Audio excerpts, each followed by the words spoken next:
Hey folks, Takota Coen here from buildingyourhomestead.com, and in this video I want to give you a breakdown of this modular cold frame system I have behind me that I've been using for 2 seasons now to get a jump on my growing season and a little bit of an extension at the end.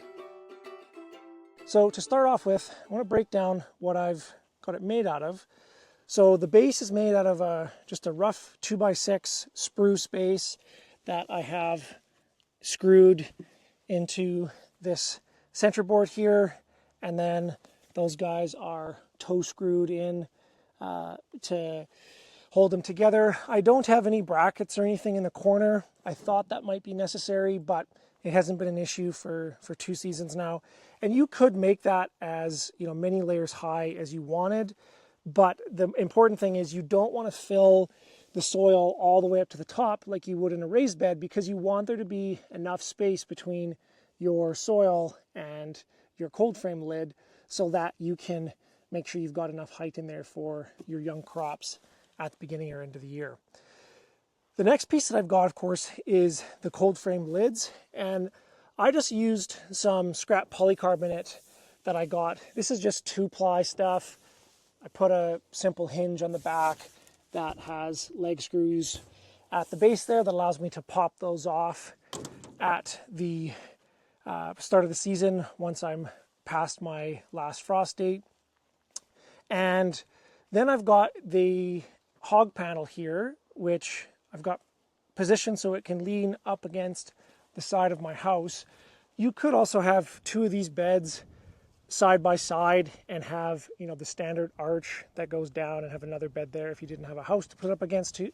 But the key piece here is that you want to have that panel in such a way that it's really easy to take out. So what I did is I just used these tarp hooks that you can get at any hardware store. And then I've got some screws at the top there.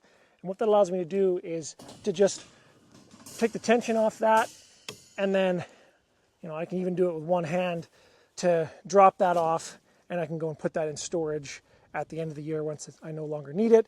And so that allows me to plant my cucumbers and peas and pole beans right along those guys, several weeks before my last frost date in the spring, and really get them growing so that by the time May 15th runs around, which is my last frost date, I can then take my lids off, put those panels in.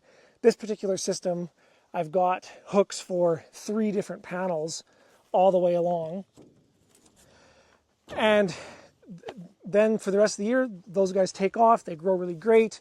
Now that we're in the fall here, it's October 3rd, I'm taking all that stuff down. This year I just planted a cover crop in here. I got a bit carried away this summer with some other projects and didn't get to put a fall garden in. But next year I'm for sure going to be putting a fall crop in here so that I can get an extension on the season as well. The other key piece, I think, is having this located next to one of the main doors on your house, so that first thing in the morning, you can come out, open your lids so that you're not going to have any overheating issues. And then at night, of course, last thing before you go to bed, you drop the lids, and then you're protected from any frosts over the evening.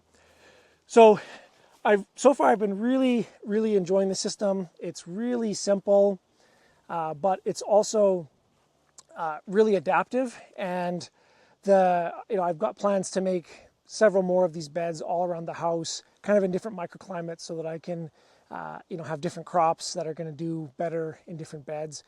And what I really love about this is that this has allowed me to not have to start any seeds in the house. I was able to plant corn in here 2 or 3 weeks before my last frost date, and it did just fine. And corn is one of the really finicky crops that apparently needs soil that's at 12 degrees Celsius. And I did have a thermometer that I was kind of checking at the beginning of the season here, and it was kind of right around that 12 degrees Celsius, but there was literally still snow on the ground, and we had snow several times after I had planted that corn in here, and yet it did just fine, grew up and produced a really nice crop of corn that was ready, again, several weeks before the crop in my main garden was. So all in all, I'm really happy with this system, really modular, really adaptive, and it didn't cost a lot to build. So hope you enjoyed this video, and we'll talk to you later.